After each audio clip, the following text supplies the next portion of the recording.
嗱，我哋聽下師兄嘅分享。好，係啊。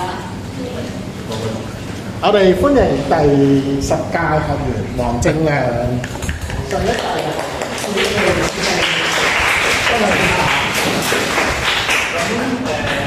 大家好啦，我叫黃正亮，咁係第10屆嘅一個學員啦。咁今日咧，你都俾掌聲咁多位自己出席呢個活動先啦。喺講之前咧，我都想同大家講一個活動啦。咁究竟問下大家自己內心，點解你會想參加呢個活動？因為想鍛鍊身體。我諗心理即係要慢慢即係咩啊？即係我要大自然唯一睇嗰啲 friend 啦。哦，即係想感受大自然嗰個感受。咁有啲咩動力驅使你去參加咧？想減肥，呢個係一個好嘅機會嚟嘅。仲有冇其他想有其他原因挑戰自己？你想答？咁我或者我分享下其實我點解會想學好多武術啦？咁自己本身我自身咧係就係好嘅，咁我想通過呢個好多去強化自身嘅能力，咁亦都知道好多係一個係嘅運動嘅地方啦。咁我想知道究竟以前啲師傅喺上面上山修行係一個咩嘅狀態啦？咁亦都係想感受翻一個身體可以一個平靜嘅狀態，去修煉翻自己嘅心性啦，去領悟翻喺一個山呢一個四面環山地方有一個咁你會感受嗰個空間係非常之好嘅。咁咧，我哋嗰陣時上到去啦，呢位就係陳思恒道長啦。咁我哋呢個係我哋考試嘅話人。咁呢一個咧就係太極詩人佢所寫嘅一個詩啦。咁到時候陳道長咧，佢就會喺上面去講解呢個四句説話嘅一個構造。佢係有7種嘅解釋方法。咁呢個到時大家可以去留意一下。咁咧，我哋講下咩係道啦。大家心目中有冇答案啊？有一個同學就話道可道非常道。我想講問一下咩係道？我唔記得咗。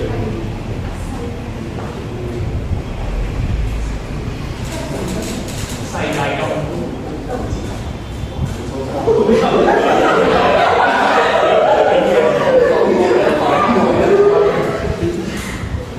世界觀即係一個圓球嘅意思係咁樣。咁咧或者我簡單解釋下道德經裏邊第42章，佢有一句係道生一，一生二，二生三，三生萬，萬物好陰而無陽，充氣而靈。大家聽完呢句係咪好多問號？咁其實好簡單係一下，道其實就係一個萬物未生化形成嘅一個狀態啦。咁生一何為一咧？一咧就係太極啦，太極咧就再生二，就係講呢個兩儀，即係陰陽啦。陰陽就生三，三就係嗰個萬物生成嘅氣。咁唔同嘅陰陽造化之後就產生萬物。咁你哋每一個人咧都係由陰陽結合組成，係咪先？大家你知唔知點出世嘅先？有冇諗過呢個狀態？係咯，即係冇諗出嚟。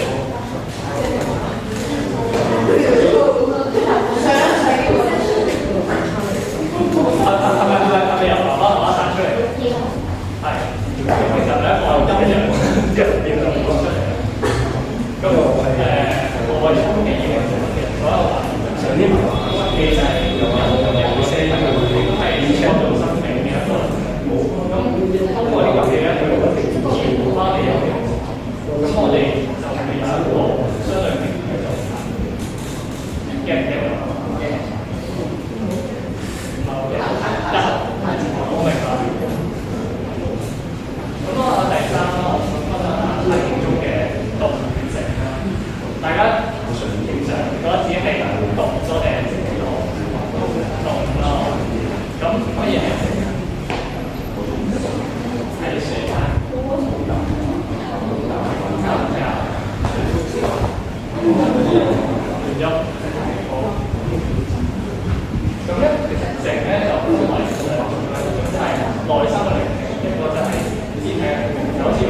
覺就係肢體上嘅寧靜，但係咩係內心嘅寧靜咧？睇書，你可以通過睇書去進入一個寧靜嘅狀態。有啲人係通過睇書，有其他人係會通過其他方法去進入一個寧靜嘅狀態。打機、聽歌，即係每一種比較。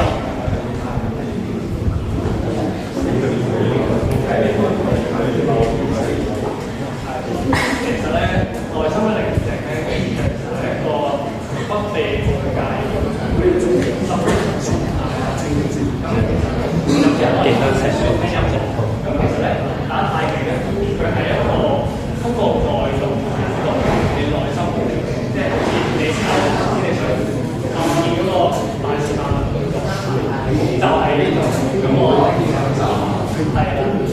咁肢體上嘅成實咧，即係我哋好多時候係覺得做曬係話做好似好慢啊，做嗰隻就正經係一個好愉快嘅體驗。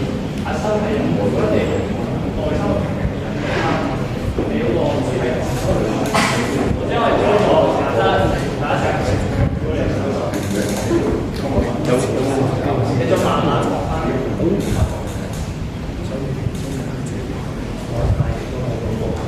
感唔感受到一種令佢哋個氣血慢慢散咁多種，或者有啲嘅開始靜者靜幾條，跟住感受一下，你知唔知自己個心跳同有幾時有聽過自己嘅心跳？咁就係收嘅。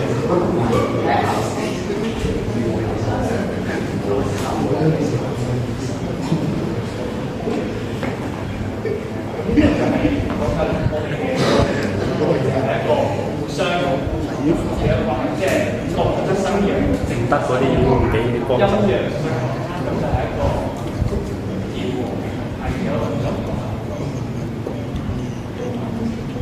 天人合一嘅智慧，呢個咧我就會分享一下我上年去澳洲嘅同事啦。呢張圖咧係大家知喺邊度影嘅？山頂，你有冇 P 過咁靚嘅？水機自帶嘅，好靚嘅真。呢張相咧，你會見到好似咩啊？即係有啲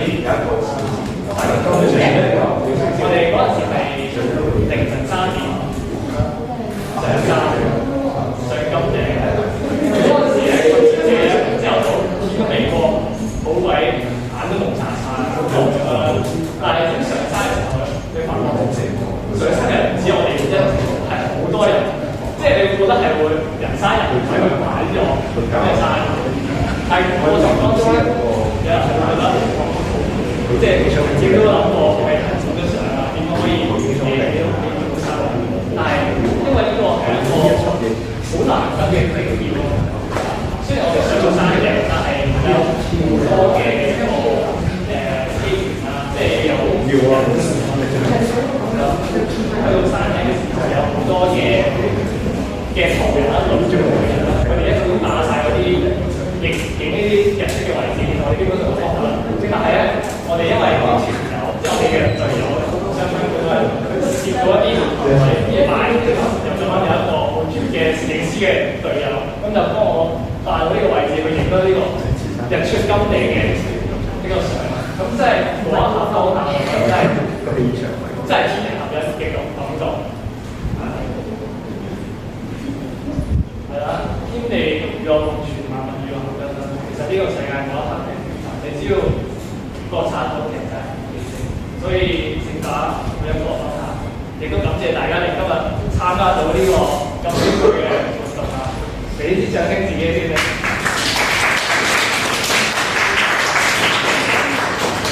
咁啦，最後啦，我都祝福大家啦，三有三愛，福壽康寧。咁就祝福大家可以喺呢個旅途上有所深深嘅成長啦。好，多謝大家嘅支持同分享。如果想加入可以 Oh my god！阿方一陣佢就台片過嚟。